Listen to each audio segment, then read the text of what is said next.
لە یەکێکی تر لە یاریەکانی گەڕی سێمی خولی نایابی کوردستان یانەی زێرەبانی لە یاریگای سێمی دوهۆک میوانداری نەورۆزی کرد. لە کەش و هەوایەکی باراناوی یاریەکە دەستی پێکردو لە نیوە یەکەم تا کۆتاییەکان یاریەکە گۆڵی بەخۆیەوە نەبینی. لە خولەکی 44 یاریزانی پیشەگەری بەرازیلی تیاگۆ ئیدواردۆ توانی گۆڵی پێشکەوتی زێرەبانی تۆمار بکات بە لێدانی سزا. لە نیوەی دووەم یاریەکە هەردوو تیپ بە بەهێزی دەرکەوتن.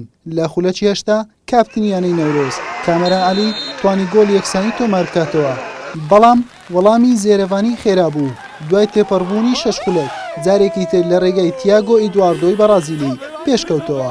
دوای ئەوەی بەسەر بۆ دووەم جار تۆڕی گۆڵی نەورۆزی هەژاند و یاریەکەش بەم ئەنجامە بە کۆتایی هات. بەم شێوەیە زێرەبانی توانی یەکەم سەرکەوتن لە خولی نایابی کوردستان بەدەستبێنێت و بە 4 خاڵ هاتە پلەی چوارەم و نەورۆزیش لە 2 یاری بە تاکە خاڵێک لە دواوی ڕزبەندیدایە. حوسێن محەممەد کەناڵی پێیان.